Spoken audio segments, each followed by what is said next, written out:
Hello everyone, welcome back to current affairs by Ravi YouTube channel. और आज के session में हम देखेंगे 14 अक्टूबर 2024 से जुड़े आपके इंपॉर्टेंट करंट अफेयर्स की क्वेश्चंस। डेली बेसिस पे हम 12 क्वेश्चंस को डिस्कस करते हैं विद एक्स्ट्रा फैक्ट्स, और बाकी आपकी क्वेश्चन की जिस प्रकार की टाइप रहती है उनसे जुड़ा मैं आपको पिछले करंट अफेयर्स की क्वेश्चंस का रिवीजन करवाती हूँ। और आपको डेली क्लास जो है ये सुबह मॉर्निंग में मिल जाती है 5 बजे। तो डेली करंट अफेयर्स की क्लास के लिए आप हमारे इस चैनल को सब्सक्राइब कर सकते हैं। और वीडियो को जो है फ्रेंड्स लाइक और शेयर ज़रूर कीजिएगा, और अपने फ्रेंड ग्रुप में इस वीडियो को ज़रूर शेयर करिएगा। अगर आप चैनल पर न्यू स्टूडेंट हैं, फर्स्ट टाइम सेशन देख रहे हैं, तो चैनल को ज़रूर सब्सक्राइब कर लीजिए। चलिए सेशन की तरफ आते हैं। सेशन की जो हमारी शुरुआत है ना फ्रेंड्स, ये होती है आपकी पिछले डे के रिवीजन के साथ। ठीक है, पिछले डे तो संडे था, संडे को हमने वीकली करंट अफेयर्स की क्लास देखी थी। अगर आपने वीकली करंट अफेयर्स वाली क्लास अभी तक नहीं देखी तो उस वीडियो को ज़रूर देखिए आप, उससे आपका पूरे वीक का जो है एक बार क्विक एंड फास्ट रिवीजन हो जाएगा। तो उससे पहले जब हमने 12 को अपनी क्लास देखी थी करंट अफेयर्स की, उसी का हम क्विक एंड फास्ट रिवीजन करेंगे। तो 2024 का जो शांति में नोबेल अवार्ड है ये मिला है जापानी संगठन निहोन हिडानक्यो को। अक्टूबर 2024 में भारत का पहला हृदय प्रत्यारोपण करने वाले डॉक्टर पी वेणुगोपाल का 82 ईयर्स की आयु में निधन हो गया।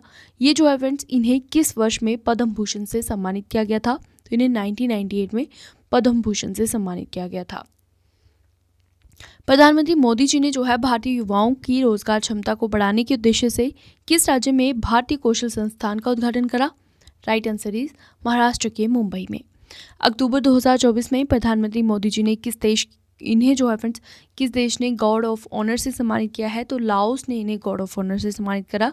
वहीं भारतीय पुरुष और महिला टीम ने किस देश में आयोजित 27वीं एशियाई टेबल टेनिस चैंपियनशिप 2024 में कांस्य पदक जीता? तो ये इन्होंने जीता है अस्ताना में। किंग ऑफ क्ले के नाम से मशहूर किस टेनिस खिलाड़ी ने संन्यास की घोषणा करी? Right answer is Rafael Nadal ने। नेक्स्ट है, सितंबर 2024 तक प्रधानमंत्री भारतीय जन औषधि योजना के तहत देश भर में कितने जन औषधि केंद्र स्थापित हुए? Right answer is 13,822। वहीं हमने अंतर्राष्ट्रीय बालिका दिवस सेलिब्रेट करा 11 अक्टूबर को, जिसका इस बार का थीम था भविष्य के लिए बालिकाओं का दृष्टिकोण। राष्ट्रीय डाक दिवस हमने मनाया है फ्रेंड्स 10 अक्टूबर को, और अक्टूबर 2024 में जम्मू कश्मीर के जो 18वें पुलिस महानिदेशक बन गए हैं वो बन गए हैं नलिन प्रभात। नेक्स्ट है, भारतीय रेल वित्त निगम के अध्यक्ष एवं प्रबंध निदेशक और मुख्य कार्यपालक अधिकारी का पदभार किसने संभाला? Right answer is Manoj Dubey ने। बथुकम्मा त्यौहार आपका मनाया गया तेलंगाना राज्य में। तो ये आपका हो गया पिछले डे का रिवीजन, कब का? 12 अक्टूबर का। अब आते हैं आज के इंपॉर्टेंट सेशन की तरफ, जिसमें काफ़ी सारे इंपॉर्टेंट क्वेश्चन आपके आए हैं। तो सभी क्वेश्चंस को हम एक्स्ट्रा फैक्ट्स के साथ कवर करेंगे, और बाकी भी मैं आपको उस क्वेश्चन से रिलेटेड पिछला जो है करंट अफेयर्स का रिवीजन करवाऊंगी, उसके अलावा स्टैटिक पार्ट भी रहेगा। तो चलिए सेशन स्टार्ट करते हैं। फर्स्ट क्वेश्चन है आपका 14 अक्टूबर का, टाटा ट्रस्ट के जो नए अध्यक्ष बन गए हैं फ्रेंड्स, वो कौन बन गए? Right answer option number C है, नोएल टाटा जो हैं ये टाटा ट्रस्ट के नए अध्यक्ष बन गए हैं। फ्रेंड्स, नोएल टाटा जो है इन्हें सर्वसम्मति से टाटा समूह की परोपकारी शाखा टाटा ट्रस्ट की अध्यक्ष जो है वो बना दिया गया है। ये निर्णय रतन टाटा जी के 86 वर्ष की आयु में निधन के बाद बोर्ड की बैठक के दौरान लिया गया। रतन टाटा के ये सौतेले भाई हैं नोएल टाटा, और ये जो है टाटा स्टील और वोल्टास सहित कई सूचीबद्ध कंपनियों के बोर्ड में काम करते हैं। नोएल एंड टाटा जो है 40 वर्षों से टाटा समूह से जुड़े हुए हैं, और वर्तमान में विभिन्न टाटा समूह कंपनी के बोर्ड में ये काम करते हैं। और करंट में जो फ्रेंड्स नोएल टाटा हैं ये Tata international Tata investment corporation limited के जो है वो अध्यक्ष हैं। हमारी क्वेश्चन की टाइप है अध्यक्ष से रिलेटेड। अब मैं आपको पिछले डेज में जो भी क्वेश्चन आपके अध्यक्ष से जुड़े हुए आए हैं उनका एक बार क्विक एंड फास्ट रिवीजन करवा देती हूँ। हमारी वीडियो पे जो है हम रिवीजन पार्ट पे आपका काफ़ी ज़्यादा फोकस रखते हैं, क्योंकि जितनी आपके लिए इंपॉर्टेंट नई चीज़ें सीखना है उतनी ही इंपॉर्टेंट है पुरानी चीज़ों को ध्यान में रखना। देखिए, अध्यक्ष से जुड़ा फर्स्ट क्वेश्चन आपका है, भारतीय समाचार पत्र समाज यानी कि INS, इसके जो नए अध्यक्ष बन गए वो कौन बन गए? राइट आंसर है MB श्रेयम्स कुमार। एशियाई सर्वोच्च लेखा परीक्षा संस्थानों के संगठन के जो नए अध्यक्ष बन गए फ्रेंड्स वो बन गए गिरीश चंद्र मुर्मू। तीसरी बार Academy of Motion Picture Arts and Sciences की अध्यक्ष बनी है Janet Yang. Mumbai Cricket Association यानी कि MCA, इसके इतिहास में जो सबसे युवा अध्यक्ष बने हैं वो कौन बने हैं? Ajinkya Naik. Institute of Cost Accountants of India के 67वें अध्यक्ष बने विभूति भूषण नायक। रेलवे बोर्ड के करंट अध्यक्ष और सीईओ हैं Satish Kumar. State Bank of India के अध्यक्ष हैं चल्ला श्रीनिवासुलु सेट्टी। पीडब्ल्यूसी इंडिया के अध्यक्ष हैं संजीव कृष्णन। यूरोपीय संसद की अध्यक्ष कौन बन गई है? रोबोटा मेत्सोला। और सेकंड कार्यकाल के लिए इन्हें जो है सेकंड टाइम ये यूरोपीय संसद की अध्यक्ष बनी है। News broadcasters and digital association यानी कि NBDA, इसके जो नए अध्यक्ष बना दिए गए हैं वो बना दिए गए हैं रजत शर्मा। नेक्स्ट है, भारतीय जीवन बीमा निगम के अध्यक्ष का क्या नाम है? सिद्धार्थ मोहंती। केंद्रीय प्रत्यक्ष कर बोर्ड, जिसे कि आप CBDT के नाम से जानते हैं, इसके नए अध्यक्ष हैं रवि अग्रवाल। और भारतीय इलेक्ट्रॉनिक्स लिमिटेड के अध्यक्ष हैं फ्रेंड्स मनोज जैन। कर्मचारी चयन आयोग यानी कि SSC के करंट अध्यक्ष हैं राकेश रंजन। तो इसी के साथ हमने अपना पिछले अध्यक्ष से जुड़े क्वेश्चंस का एक बार फास्ट रिवीजन कर लिया। अब आते हैं हमारे सेशन के अगले क्वेश्चन की तरफ। 8000 मीटर से अधिक ऊंची सभी 14 चोटियों पर चढ़ने वाले जो सबसे कम उम्र के व्यक्ति बन गए वो कौन बन गए? Right answer option number B है नीमा रिंजी शेरपा। इमेज के थ्रू आप इन्हें देख सकते हैं फ्रेंड्स। ये 8000 मीटर से अधिक ऊंची सभी 14 चोटियों पर चढ़ने वाले सबसे कम उम्र के व्यक्ति बन गए हैं। आइए इस क्वेश्चन से रिलेटेड इंपॉर्टेंट फैक्ट्स कवर करें। तो 18 वर्षीय नेपाली पर्वतारोही हैं नीमा रिंजी शेरपा। ये जो है ये 8000 मीटर से अधिक ऊंची दुनिया की सभी 14 चोटियों पर चढ़ने वाले सबसे कम उम्र के व्यक्ति बन गए हैं। उनकी ये ऐतिहासिक उपलब्धि 9 अक्टूबर 2024 को पूरी हुई, जब उन्होंने तिब्बत में 8027 मीटर ऊंची शीशा पंगमा पर सफलतापूर्वक चढ़ाई की।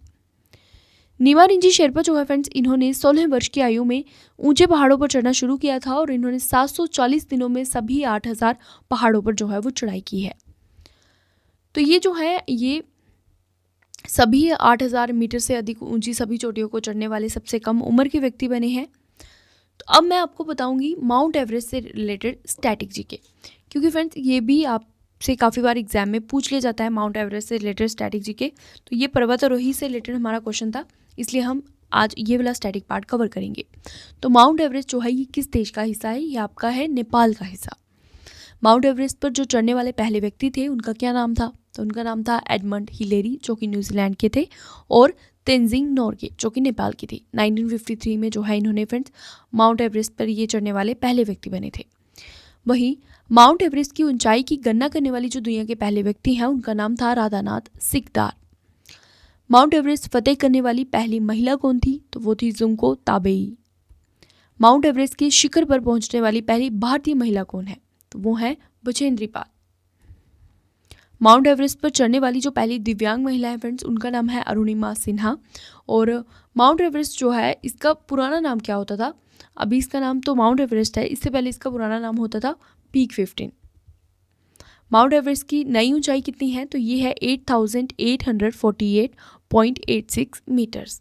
नेक्स्ट क्वेश्चन पे मूव करने से पहले आपको बता दूं, अगर आपको हमारी ई बुक्स बाई करनी है तो आप हमारी वेबसाइट विजिट कर सकते हैं www.ravibookspdf.com के नाम से है। फ्रेंड्स यहाँ पे आपको मिलेगी हमारी करंट अफेयर्स की लास्ट 9 मंथ्स की ई बुक। इसके अलावा आपको last 8 month, last 7 month, last 6 month की करंट अफेयर्स की ई बुक भी यहाँ मिल जाएगी। और इसके अलावा हमने रिसेंट में ही अपनी GK GS की जो है ई बुक लॉन्च करी है, पार्ट 1 है ये, जिसमें कि टॉप 1000 क्वेश्चंस आपको देखने को मिलते हैं। इसी प्रकार आपको अन्य पार्ट्स भी देखने को मिलेंगे अपकमिंग डेज में। वहीं अगर आपको मंथली वाइज करंट अफेयर्स की बुक्स बाय करनी है तो वो भी मिल जाएंगी, उन्हें भी आप इसी ई बुक्स के जो है लिंक के थ्रू बाय कर सकते हैं। फ्रेंड्स हमारी जो ई बुक्स है ना ये आपको इंग्लिश और हिंदी दोनों मीडियम्स में मिल जाती है। अगर आप हमारी वेबसाइट खोलेंगे तो वहाँ पे आपको 2 ऑप्शंस मिलेंगे, इंग्लिश और हिंदी के। तो इंग्लिश स्टूडेंट वाले इंग्लिश वाले ऑप्शन पे क्लिक करके इंग्लिश वाली ई बुक्स बाय कर सकते हैं और हिंदी वाले हिंदी पे, ठीक है। अगर अभी तक आप हमारे साथ टेलीग्राम पे नहीं जुड़े हैं तो ज़रूर जुड़िए। क्यों जुड़िए? करंट अफेयर्स की फ्री पीडीएफ्स के लिए। तो करंट अफेयर्स बाय रवि नाम से हमारा टेलीग्राम चैनल है। डेली बेसिस पे आपको करंट अफेयर्स की फ्री पीडीएफ जो है प्रोवाइड की जाती है। वहीं फ्रेंड्स हमने रिसेंट में अपना मोबाइल एप्लीकेशन भी लॉन्च कर दिया है रवि स्टडी जीके के नाम से। तो प्ले स्टोर पे जाके इसे आज ही डाउनलोड कीजिए, ठीक है, फ़ोन में। और जिन्होंने इसे ऑलरेडी डाउनलोड किया हुआ है वो इसे अपडेट कर लें। फ्रेंड्स यहाँ पे जो है आपको अब फ्री टेस्ट वाला ऑप्शन ये जो है आपको 49 रुपीज़ में मिलेगा पर ईयर, ठीक है। 1 ईयर तक आप टेस्ट लगा सकते हैं। तो 49 रुपीज़ आपको 1 टाइम ही इन्वेस्ट करने हैं, ठीक है। उसके बाद आप 1 ईयर तक जो है करंट अफेयर्स का फ्री टेस्ट यहाँ पे लगा सकते हैं। और करंट अफेयर्स का टेस्ट अगर आप यहाँ पे लगाएंगे तो आपका रिविज़न होता रहेगा और एग्ज़ाम में जो है आपको काफ़ी ज़्यादा मदद मिलेगी। और 49 रुपीज़ जो है ज़्यादा प्राइस नहीं है, हर कोई अफोर्ड कर सकता है। इसके अलावा आपको यहाँ पे जीके क्विज देखने को मिलता है। अपकमिंग डेज में हमारे वीडियो कोर्सेज देखने को मिलेंगे। इसके अलावा काफ़ी सारा फ्री कंटेंट यहाँ हम देते हैं। इसके अलावा आपको बता दूँ यहाँ पे हमारी फ्री वीडियोस भी मिलती है। कई स्टूडेंट्स कहते हैं कि उन्हें बाइलिंगुअल कंटेंट चाहिए करंट अफेयर्स का, तो मैं आपको बता दूँ यहाँ पे जो हमारी फ्री पीडीएफ मिलती है ना ऐप पे, वो आपको मिलती है बाइलिंगुअल, ठीक है, हिंदी और इंग्लिश दोनों में। तो वहाँ पर जाके आप फ्री पीडीएफ हमारी जो है इनका लुत्फ उठा सकते हैं, इंग्लिश और हिंदी दोनों मीडियम्स के स्टूडेंट्स। इसके अलावा फ्रेंड्स आपको अपकमिंग डेज में हमारे काफ़ी अच्छे अच्छे पेड कोर्सेज यहाँ पे देखने को मिलेंगे जो कि आपके कॉम्पिटिटिव एग्जाम से रिलेटेड रहेंगे। तो आप हमारे ऐप को ज़रूर इंस्टॉल कीजिए।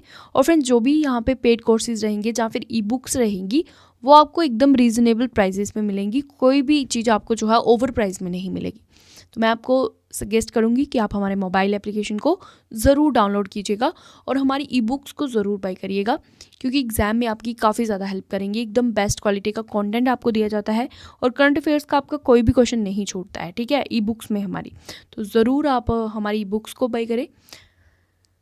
ई बुक्स का जो लिंक है ना आपको मिलेगा इसी वीडियो के डिस्क्रिप्शन बॉक्स और कमेंट सेक्शन में। वहीं आपको ऐप का लिंक भी मिलेगा, तो आप वहां से इजीली जो है हमारी ई बुक्स को बाय कर सकते हैं और ऐप को ज्वाइन कर सकते हैं। इसी के साथ अब आते हैं हमारे क्वेश्चन की तरफ।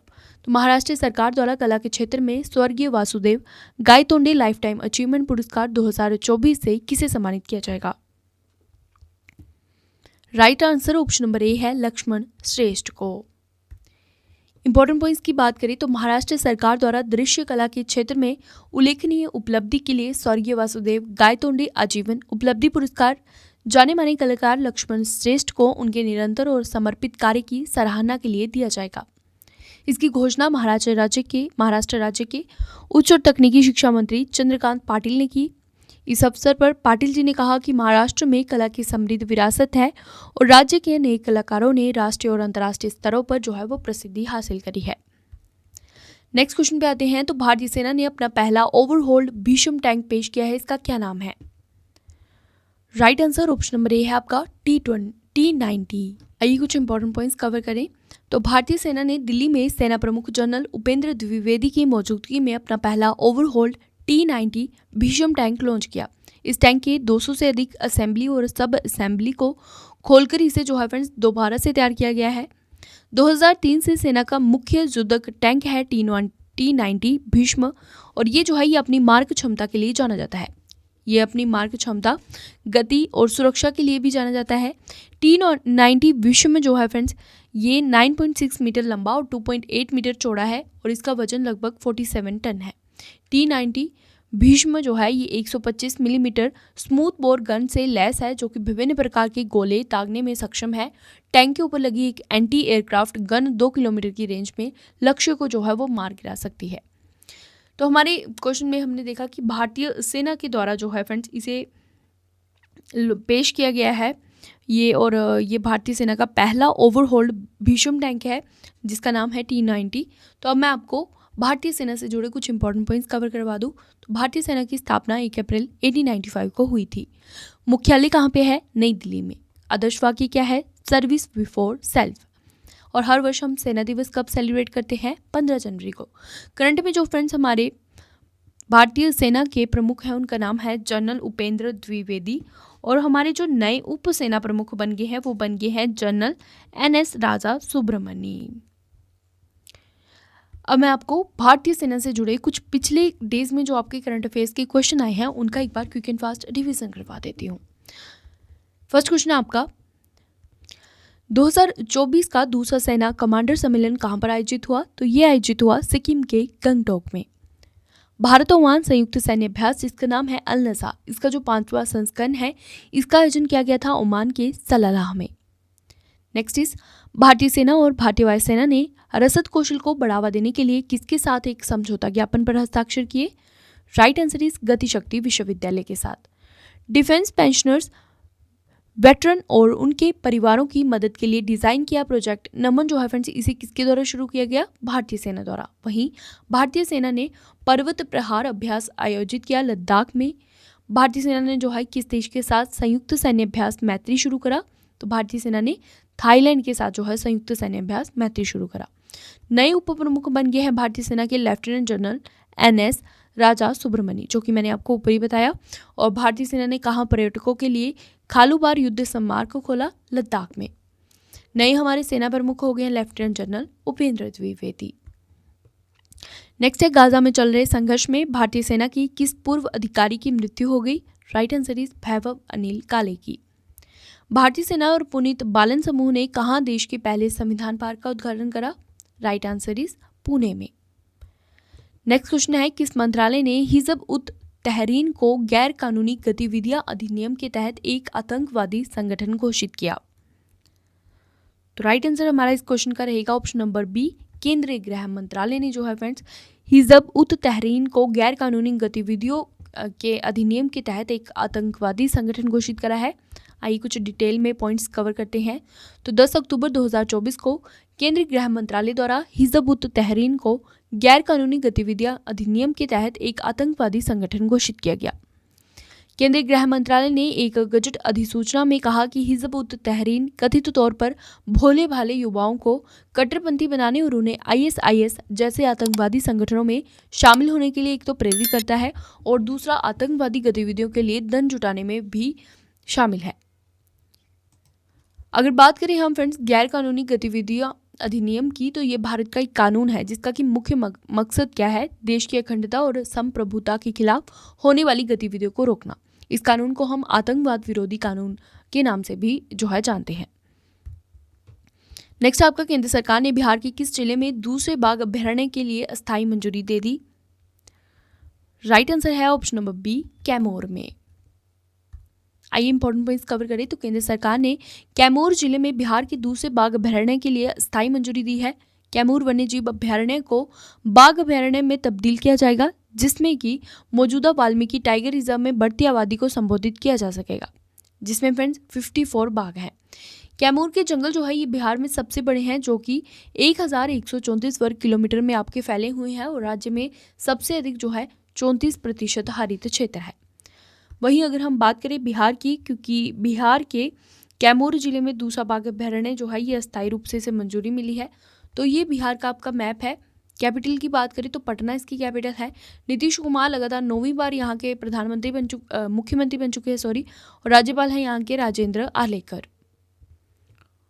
फ्रेंड्स देखिए, क्वेश्चन में था कि बिहार का जो है दूसरा बाघ अभयारण्य बनने की इसको अस्थायी रूप से मंजूरी मिली है। वहीं अगर हम बात करें बिहार के पहले बाघ अभयारण्य की, तो वो आपका कहाँ पे स्थित है?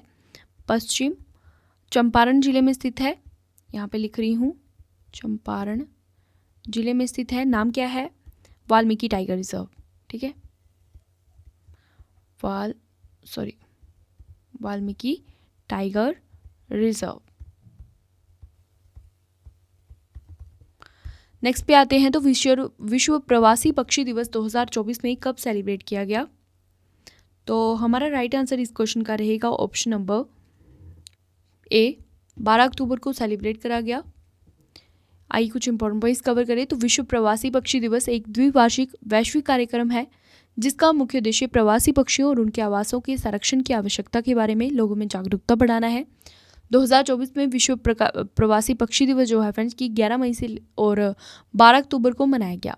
ठीक है, 11 मई को भी ये सेलिब्रेट किया गया था और 12 अक्टूबर को भी ये मनाया गया है, जो कि दुनिया भर में पक्षियों के प्रवासी चक्रों में महत्वपूर्ण तिथियों को चिन्हित करता है। 2024 के लिए इस डे का थीम रखा गया था पक्षियों के लिए कीड़े। हमारे क्वेश्चन की टाइप है दिवस से जुड़ी हुई। तो अब मैं आपको पिछले जो है आपके दिवस से जुड़े हुए क्वेश्चंस कवर करवा देती हूँ, जिसमें कि सितंबर और अक्टूबर के सभी इंपॉर्टेंट डेज इंक्लूड करेंगे हैं। तो स्टार्ट करते हैं सितंबर के डे से। तो अंतर्राष्ट्रीय चैरिटी दिवस सेलिब्रेट किया गया 5 सितंबर को। हिंदी दिवस कब मनाया गया? 14 सितंबर को। विश्व बांस दिवस 18 सितंबर को। विश्व सफाई दिवस मनाया 20 सितंबर को। थीम क्या था? आर्कटिक शहर और समुद्री कूड़ा। अंतर्राष्ट्रीय शांति दिवस 21 सितंबर को मनाया गया। किस थीम के साथ? शांति की संस्कृति का विकास। अंतर्राष्ट्रीय सांकेतिक भाषा दिवस कब मनाया? 23 सितंबर को। विश्व रेबीज दिवस कब मनाया? 28 सितंबर को। थीम क्या था? Breaking rabies boundaries. अंतर्राष्ट्रीय अनुवाद दिवस मनाया 30 सितंबर को। 2 अक्टूबर 2024 को गांधी जी की हमने कौन सी जयंती सेलिब्रेट करी? 155th। और इसी के साथ हमने लाल बहादुर शास्त्री जी की जयंती भी मनाई 2 अक्टूबर को। नेक्स्ट है विश्व पशु दिवस। तो ये सेलिब्रेट किया गया 4 अक्टूबर को, जिसका थीम था दुनिया उनका भी घर है। विश्व शिक्षक दिवस फ्रेंड्स 5 अक्टूबर को मनाया गया। जिसका थीम था शिक्षा के लिए एक नए सामाजिक अनुबंध की ओर शिक्षकों की आवाज़ को महत्व देना। और राष्ट्रीय शिक्षा दिवस हमने सेलिब्रेट करा था 5 सितंबर को।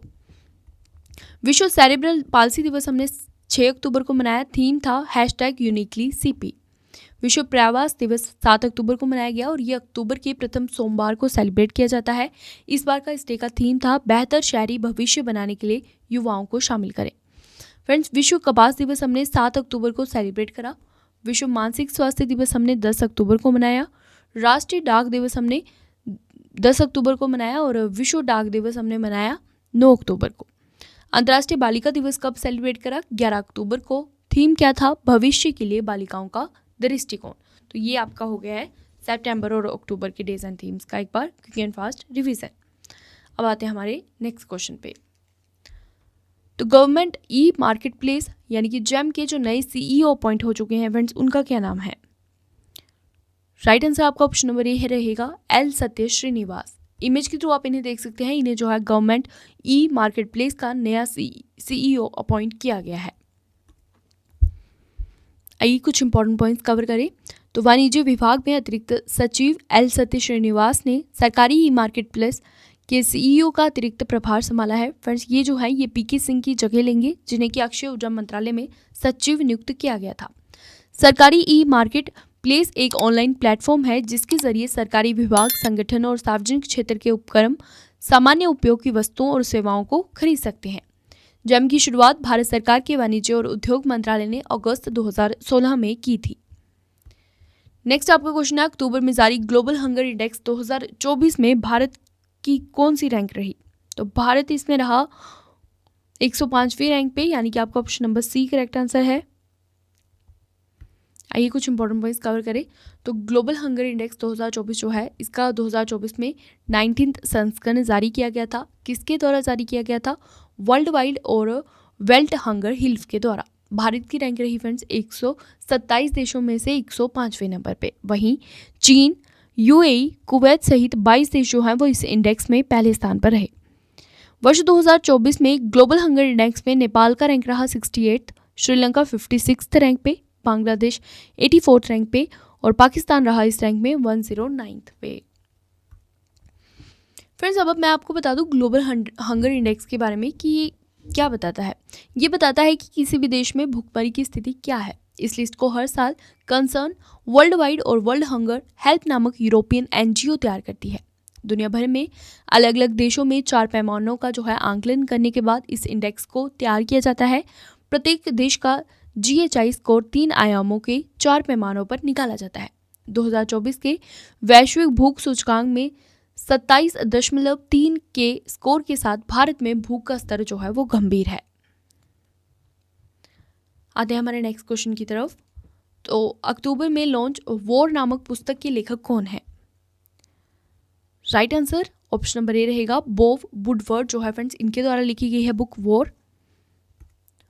और अनुभवी खोजी पत्रकार बॉब वुडवर्ड वॉर नामक नई पुस्तक का इन्होंने विमोचन कर रहे हैं।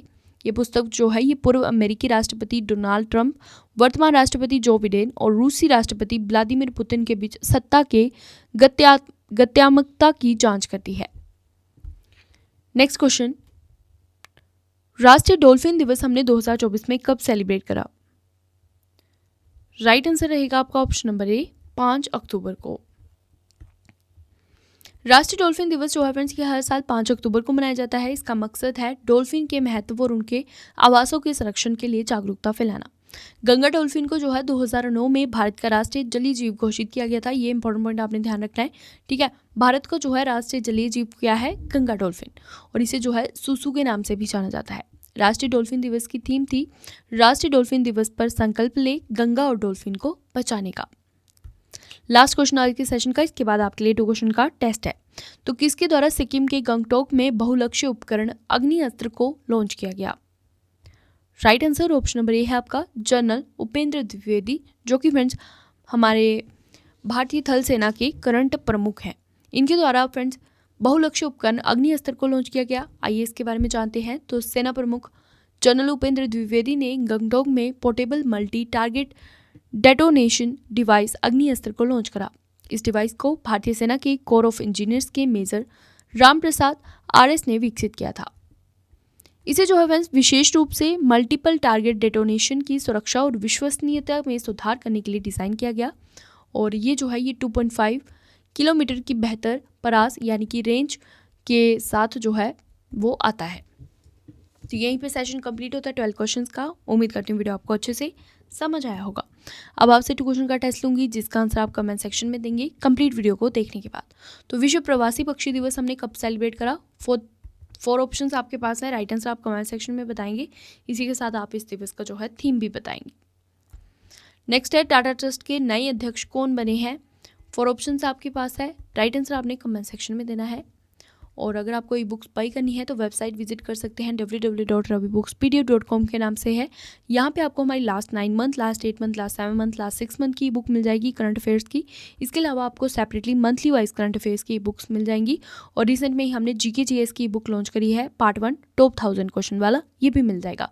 और इंग्लिश और हिंदी दोनों मीडियम्स में आपको हमारी ई बुक्स मिल जाती हैं। अगर अभी तक आपने टेलीग्राम चैनल नहीं ज्वाइन करा है तो ज़रूर ज्वाइन करें। करंट अफेयर्स बाय रवि नाम से है, फ्री PDF दी जाती है डेली बेसिस पे। हमारा मोबाइल एप्लीकेशन भी लॉन्च हो चुका है, इसे भी आप ज़रूर डाउनलोड कर लीजिए। रवि स्टडी GK के नाम से है। यहाँ पे आप फ्री PDFs देख सकते हैं इंग्लिश और हिंदी दोनों मीडियम्स में। और वहीं आपको जो फ्रेंड्स टेस्ट वाला ऑप्शन है ना, ये 49 रुपीज़ में मिलेगा, ठीक है। 1 टाइम इन्वेस्टमेंट रहेगा आपका और इसके साथ आपको 1 ईयर तक जो है करंट अफेयर्स का आप फ्री टेस्ट लगा सकते हैं, बट आपको 49 रुपीज़ एक बार पे करने पड़ेंगे।